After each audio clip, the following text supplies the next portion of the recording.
Hello, I'm Dylan. I'm Keon. This is Triple Play, that podcast that's not scary, because this month we watched Insidious, The Lost Key, also known as Insidious Chapter 4. Written by Leigh Whannell. Directed by Adam Robitel. And released in January 2018. Yeah, I think this is the newest movie. This is the newest movie we've watched for Triple Play. I guess we should put a spoiler warning on this. Our podcasts always have spoilers, but it seems more appropriate here since this movie is still in theaters when we're recording this. I mean, probably won't be when it. Well, yeah, I guess it will be when it comes out. It's only going out a week from now. Later, but I think it'll still be in theaters when this releases.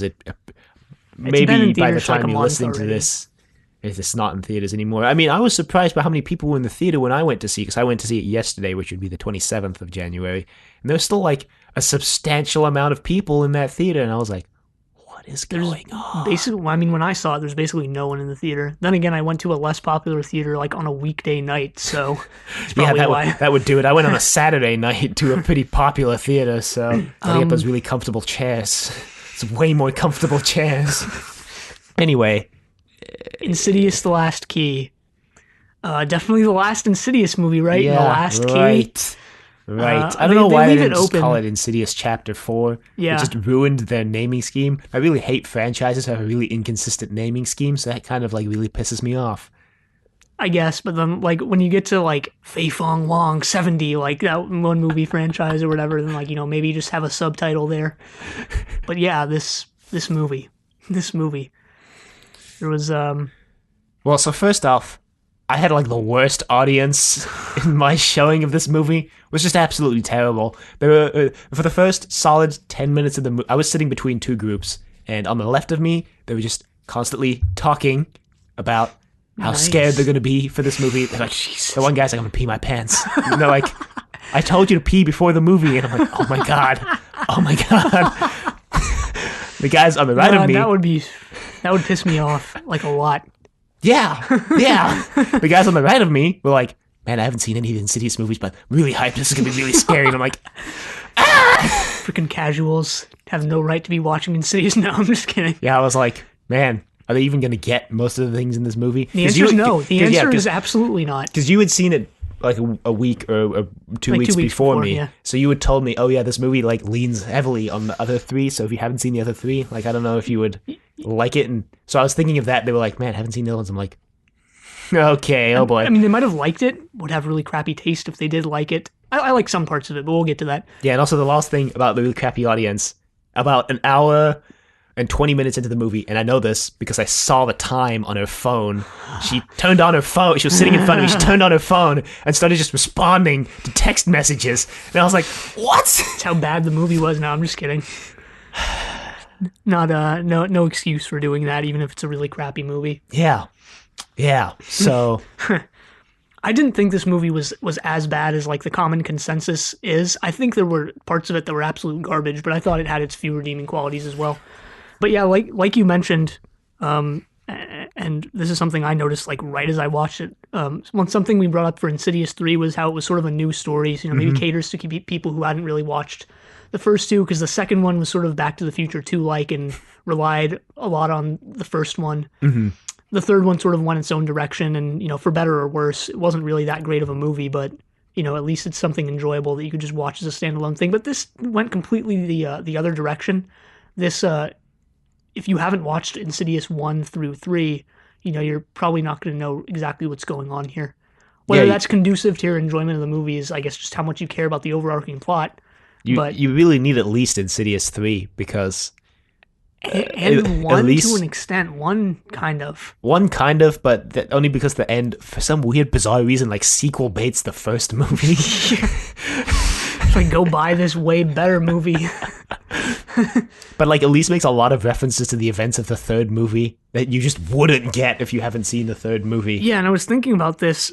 I was thinking, what if those references weren't even there? And I came to the realization, maybe I'm completely wrong about this because maybe I'm missing something, but if those references weren't there, nothing would be different. Pretty much nothing. Insidious 3 references would be different. Anyway, the movie to me is like really weirdly paced. the first half of the movie felt really slow to me. Yeah, okay, well, I mean, I think we can sort of go through it because it's kind of a short movie and we're only detailing this one movie. So it starts with a flashback of Elise when she was a kid, and I really like this intro scene. The acting was pretty garbage, but Yeah, it was. That's one thing that we can just say right off the bat is that the acting and the script in this were just utter trash. Yeah, Lin Shaye was the only one who was like even doing halfway a decent job, and even Specs and Tucker really sucked, which is surprising because I actually liked them in the other three Insidious movies. yeah. I mean, Leigh Whannell wrote the scripts for the other ones, and they weren't like. They weren't. They were bad, but they were like. They were bad, but they weren't super bad. But this one, I noticed it. When the mom started talking to the kid in the bed, and the dialogue was just so clunky and just unnatural and delivered in like the worst way possible, I was like, that also has to do with like the mom was probably the worst actor in this. Yeah, which is kind of annoying because she's like the big hero at the end. But no, which I remember like a specific line. The Elisa's brother was like scared of, I don't know, the ghosts. Yeah, because they're being haunted, supposedly. And a dumb plot twist. The mom's like, the mom is like, what do we do if you're scared? And he pulls out his whistle. He's like, right, I got you this whistle so that you can blow it when you're scared. Lee. Come on, Lee. That's not how you do this background. This isn't your first movie. Lee. Yeah, this is some Reservoir Dogs tier BS. Reservoir Dogs, if I haven't... I always say it wrong. I always say Reservoir Dogs because of because Reservoir Dogs... Dogs. If you don't know, is Quentin Tarantino's first movie, and I always bring that up as just a masterclass example of awful dialogue. If you haven't watched that, just watch it. The dialogue is just garbage. The dialogue in Pulp Fiction is really good, so maybe Quentin Tarantino actually figured out what he was doing or hired a screenwriter. I don't know who wrote Pulp Fiction. No, he did. He basically writes all his own movies, I think. Yeah, so he got way better than, unlike Lee, who seems to be going the opposite direction. Yeah, that was something that was just weird, because, I mean, yeah, it's just Leigh Whannell just completely dropped the ball on the script. Yeah, there's like more weird dialogue, like, just a little bit from now, because Elise wakes up and it's revealed the flashback was like a dream, so Elise is having this dream. Yeah, but one thing I actually really liked about this flashback is I had no idea it was Elise until the brother says, like, Elise, like, 3/4 of the way through the flashback. I was like, oh, wait, this is Elise. Yeah, I thought this was just some random I thought it was going to, like, tie into who Elise was going to be helping in the movie. Yeah. But it's not. It's Elise. So I really liked how... One thing I really liked about this movie is how it brought in Elise's backstory. You know, again, one of those things that caters to people who've watched the other movies, but, I mean, it actually revolves around a character you actually care about, unlike the third one, so... And you only care about her because of Insidious 1 and 2. You know, this movie doesn't really make you that attached to Elise, but still, I really liked that part of the movie. I didn't like it so much because I didn't feel like they executed it in any sort of good way. And I didn't, like, the backstory they added didn't, it felt like almost tangential to the story. 'Cause, I mean, they make her dad out to be like this really mean person who beats her because he's scared of her ability, and then later there's like a 3-second reveal that her dad was like being controlled by a demon, but it doesn't feel satisfying because I don't know why it doesn't feel satisfying actually, but it doesn't feel satisfying. Well, a lot of this might sound, I don't know, but a lot of the thematic stuff in this movie actually reminded me of the new Star Wars and just Star Wars in general, because they turned Insidious into a franchise that's like about the same thing happening again and again. And I thought they actually, like the new Star Wars, Last Jedi I'm talking about, did that really well, like, visually. There's a lot of, and I only noticed this when they go into the further, when Elise goes into the further at the end, but, and I kind of want to rewatch this movie at some point to see if this is done visually in any other parts of the movie, but there's a lot of, visual, just neat, like, tricks that have to do with, like, the idea of a continuum. Like, there's one specific part where, like, Elise walks into the distance, and, the next shot is her walking, like, towards the screen, and it looks like she almost just went full circle, you know, walking past the same things again and again. So I thought it was kind of cool. I think they actually did some pretty cool things with that, and didn't really overstate it very much. So I'm interested in watching this again and seeing how that's done, like, visually.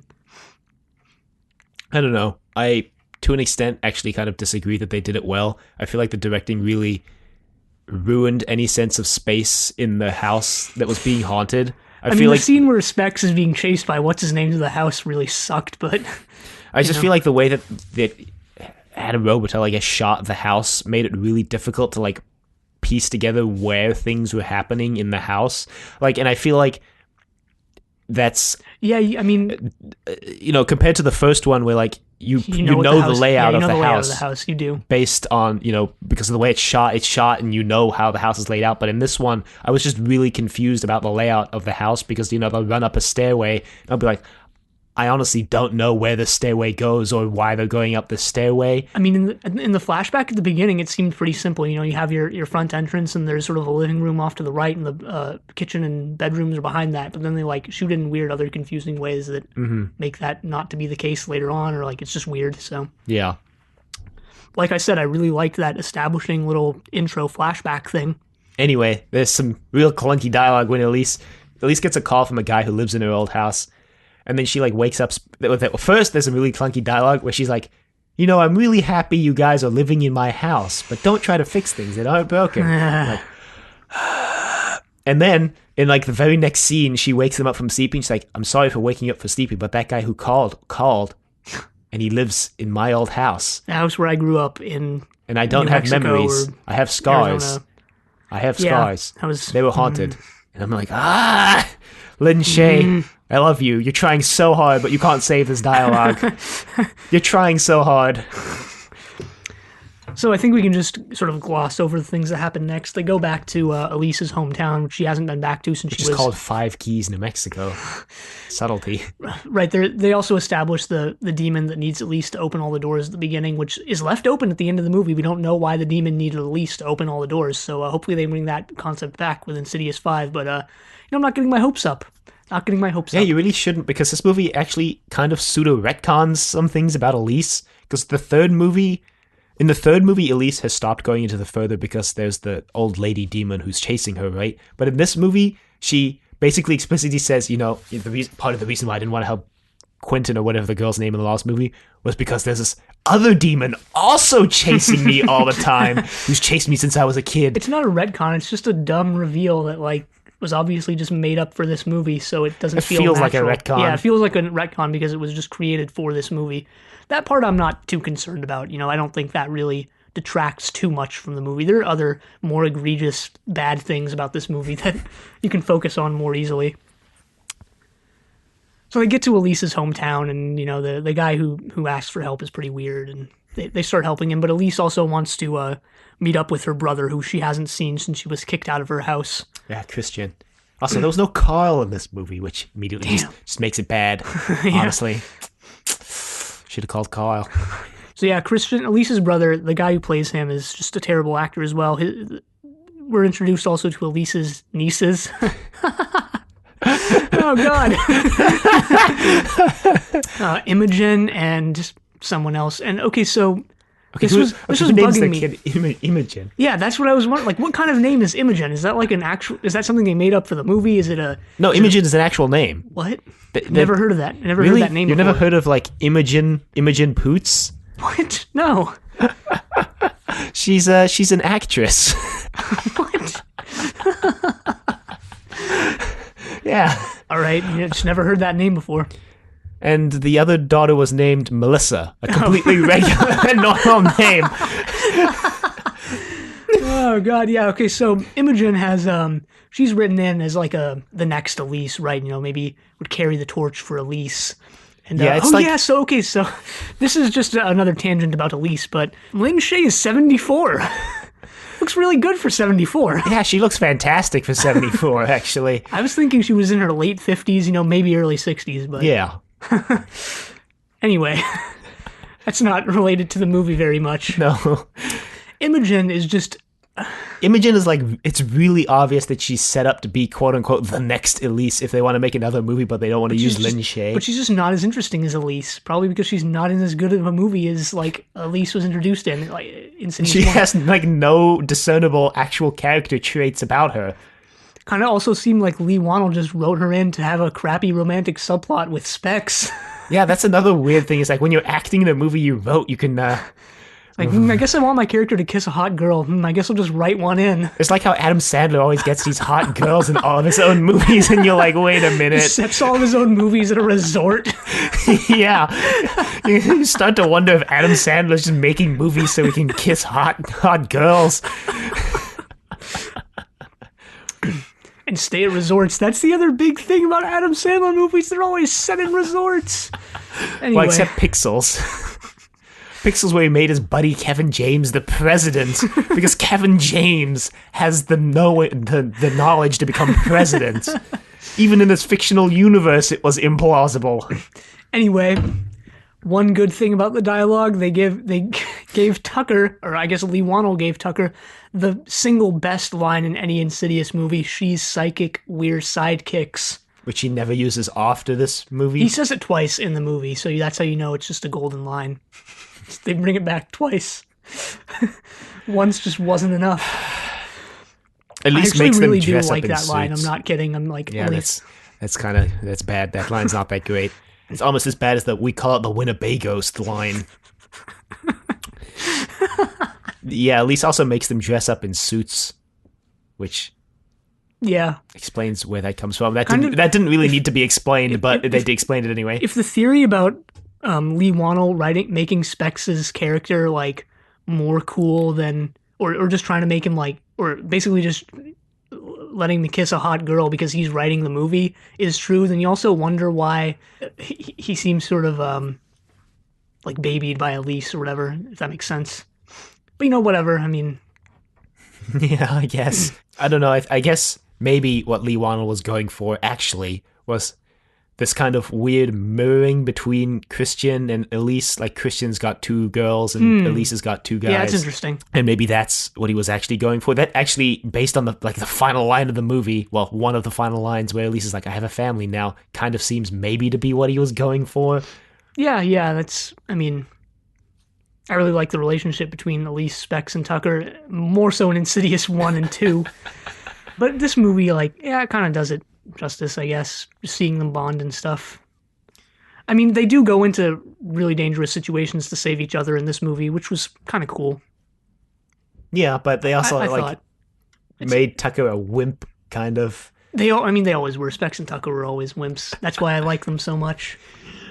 Anyway, guys, it turns out he's being controlled by a demon. He's keeping a woman in his basement, which is actually a nuclear fallout shelter, apparently, according to dialogue later on.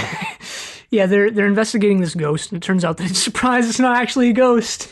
And, my first reaction to this was like, wow, garbage plot twist. It's actually just a woman being kept in the basement. But the more I thought about it, I was more okay with it. It was pretty surprising. It shocked me.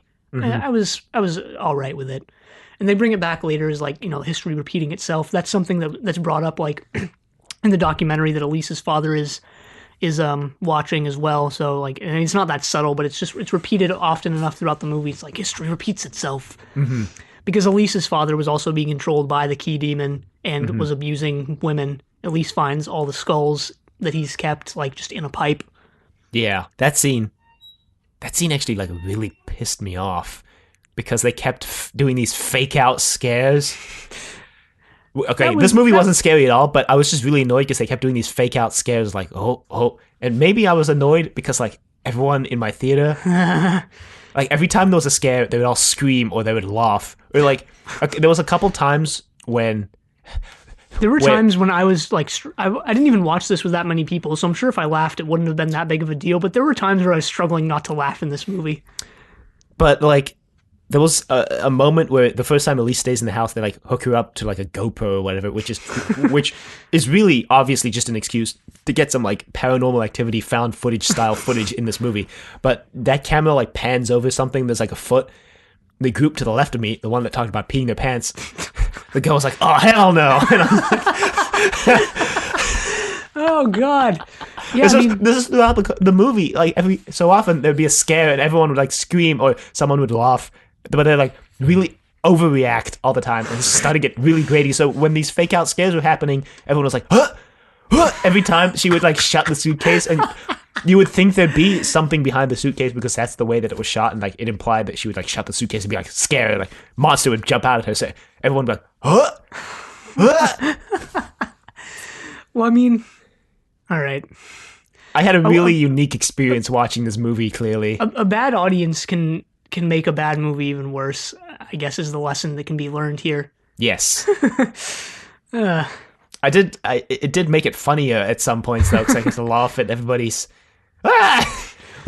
There was one semi-scary part that I admit did, like, sort of shock me and make my heart skip a beat or whatever, and it was directly lifted from Insidious 1, but done worse. I'm not talking about the end. That was also... I guess there were two scary moments for me.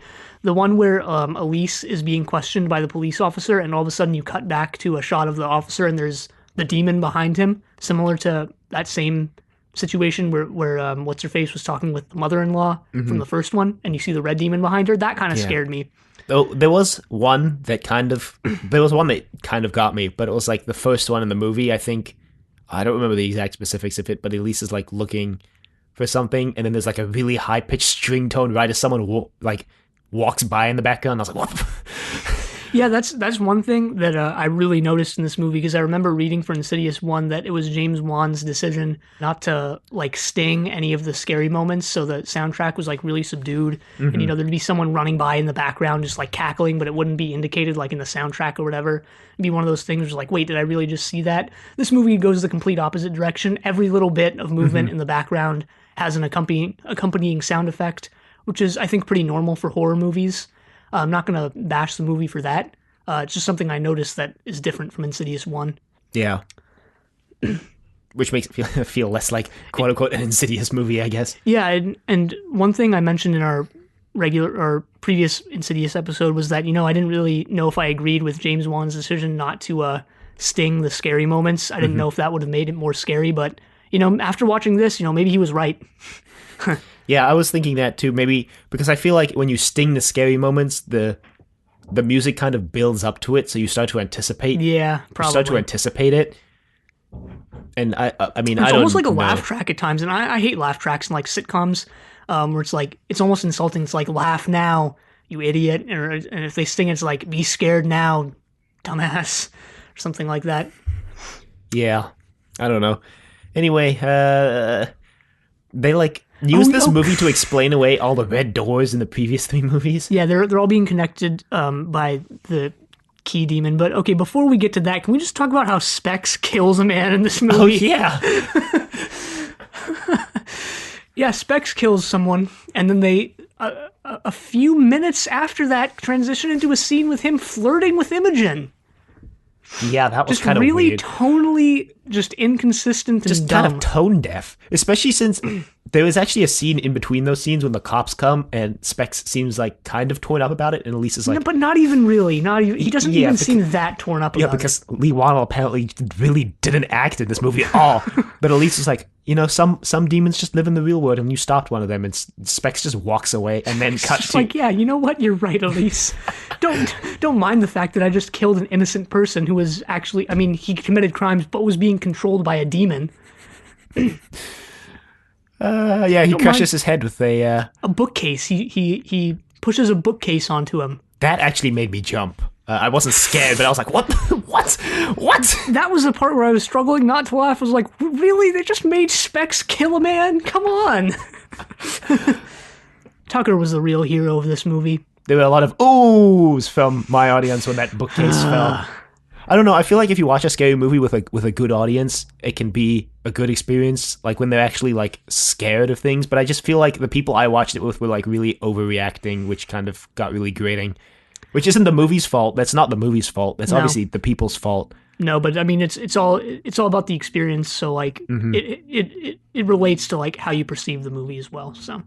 Yeah, like Force Awakens, I had a great movie-going experience, and I feel like maybe I like the movie more because of the experience I had when I went to the theater, but...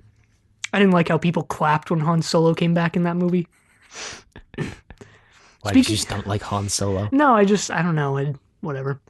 The trailers for this, I watched the trailers because I got there early, I guess, or I got there when it was supposedly going to start, but I watched so few movies that I forgot that the 15 minutes of trailers. Yeah, the trailers were scarier than the movie itself. I hadn't heard of that movie, A Quiet Place, but that seems really scary. I've seen that trailer about 6 or 7 times now because I see so many movies, but that movie actually does look pretty scary. Yeah, because they don't spoil what the monster looks like in the trailer. Like most Yeah, I of the also other got a trailers trailer were for a movie called Winchester, which actually didn't look scary to me Truth at or Dare all. looks really cool, and Oh yeah, and that one uh, looked kind of scary. and it didn't look scary to me. It just looked interesting, and I guess Blumhouse is so big now that they can just put a Blumhouse Oh production. yeah. Because it's Truth or Dare, a Blumhouse production. I also got a trailer for Black Panther, which didn't fit in with those trailers at all. Yeah, I got one about I don't forgot what the movie was called, but it was about this girl who has an illness where she can't go out in the light, and it's like a I've romance seen that movie. trailer. No, I know what movie you're talking about. That movie doesn't was- look great at all. That movie looks pretty bad. It looks pretty bad, but like, why was it a trailer for Insidious? Anyway, we're not even talking about the movie anymore. Probably get back to Insidious. This is one of those episodes where we just really don't want to talk about the topic at hand. But Anyway, it just ends with Elise going to the further and using her brother's whistle to summon her mother to defeat the monster. the monster like makes her beat her dad with the rod, and then she's like, "Wait, I'm not going to feed you with hate anymore." And she just snaps the rod. And Yeah, oh yeah, Imogen goes into the further to find Elise. and help her out, I guess. But yeah, this is part I thought was like done okay because it related to like history repeats itself type thing and like the cycle of violence which Elise has to break. You know, Which she nothing too did interesting, but break. I thought it was done like decently, I guess. I feel like they missed an opportunity because the dad, when she runs, there's a flashback later on where Elise runs away, and I mean, okay, yeah, go on. her dad says something like, "Oh, she has to learn that nobody can love her like nobody can love her." And I feel like they really missed an opportunity by not mentioning Elise's husband at all in this movie. Somebody who clearly loved her, as indicated by Insidious 3. Like, that would have been a good, I feel, resolution to that plot thread there. Yeah, or maybe have like Elise's husband show up at the end. I mean, would be another thing that just makes this movie cater more to people who've seen the other movies. But I they're mean, already going like, in that direction so much anyway that why not just include it? You know, maybe have him show up. Also relates to the breaking the cycle of violence thing, where like Elise's parents had like this terrible relationship, but Elise obviously didn't with her husband. Yeah, but I mean, that doesn't necessarily have to be a reference to the other movies. Like, they could have just shown a picture of her husband on her bedside table when Yeah, she I wakes guess- up in the I beginning. guess so. And then he could have just shown up at the end just to say, "Hey, yeah, I love you," because like they made it out like this huge part of Elisa's childhood when she was 16, or I guess her teenage years, was that she didn't think anyone could love her because of what her dad said. They made it out like that was a huge thing that she went through, Yeah.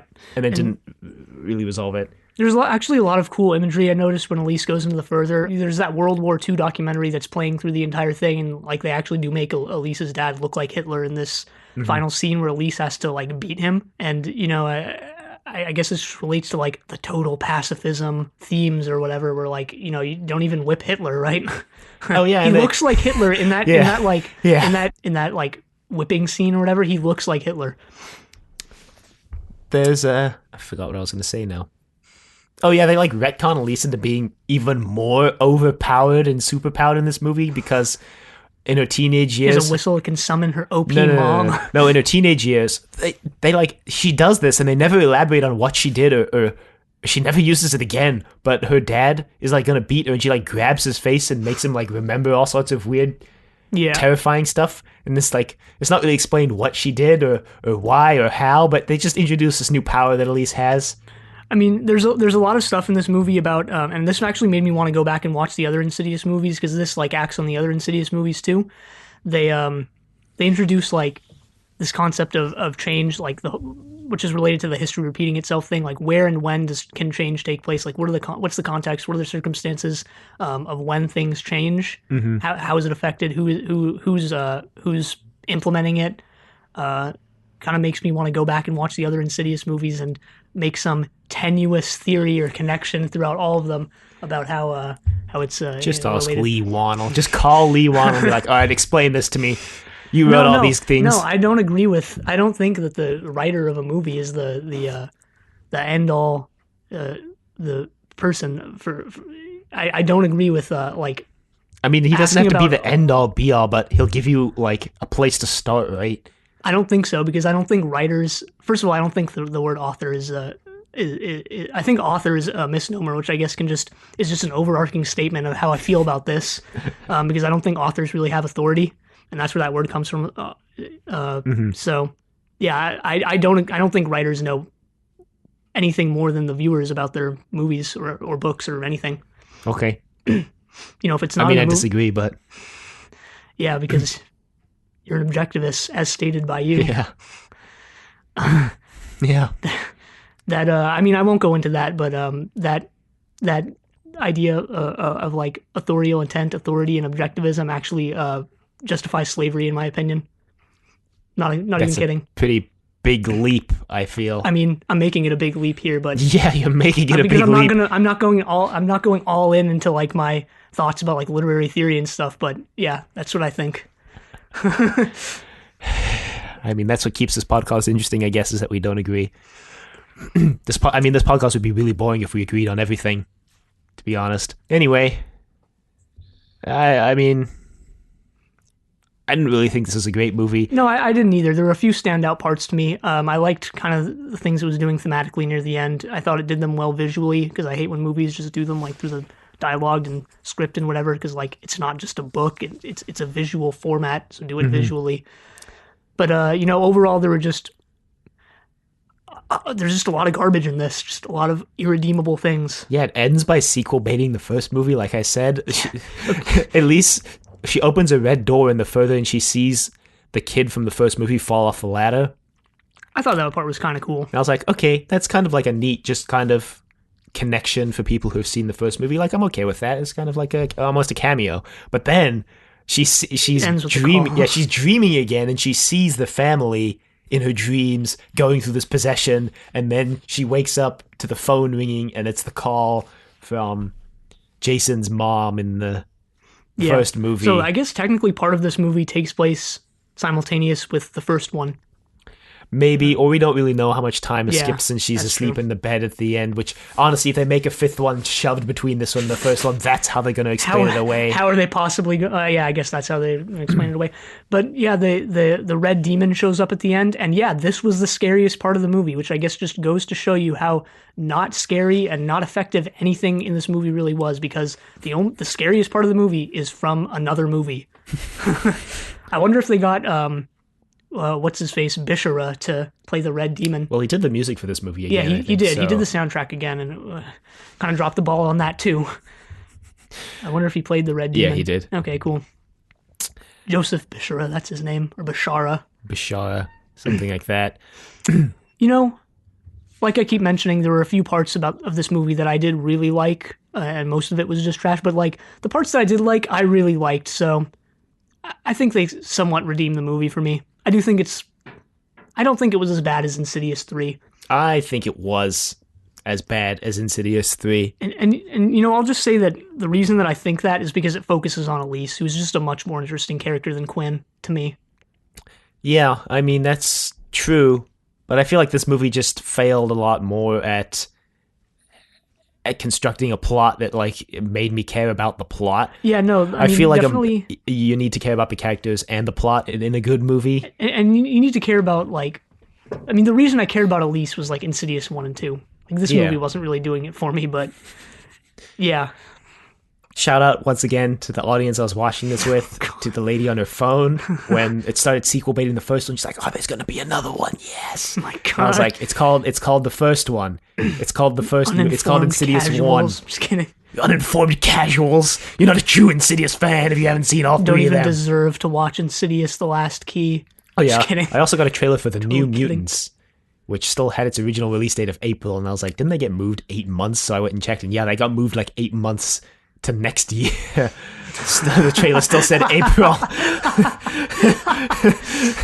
So kind of sucked for everybody who saw that trailer for the first time and thinks it's coming out in April. Really, with a movie and you can tell when I say this line, you'll be able to tell that I've been waiting to say this line. With a movie with as many jump scares as Insidious: The Last Key, the biggest surprise was how much Leigh Whannell and Joseph Bishara dropped the ball.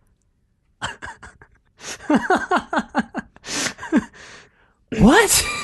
Right? That was a huge surprise for me. I was like, oh, Leigh Whannell, Joseph Bishara, they're back. Maybe weren't the best, but like did justice on Insidious 1 and 2. But like here, they just kind of sucked. I mean, but like we said in our last episode, Insidious 3 was like a lot worse than Insidious 1 and 2, so it kind of causes the question, like, how much did James Wan really save Insidious 1 and 2? And like, Yeah, Insidious 1 and 2 are probably James Wan. But, whatever. yeah, I don't really care about this movie anymore. I'll watch it again. I'll watch all the Insidious movies again at some point. I know I will. I mean, I enjoyed watching the franchise, and I think this does fit in. If you watched it between 3 and 1, I think it would fit in pretty nicely. Yeah, this is probably one of the only franchises where I would recommend chronological over release order. I'm really glad I watched the Insidious movies, though. I really enjoyed watching all 4 of these, despite the quality of like 3 and 4.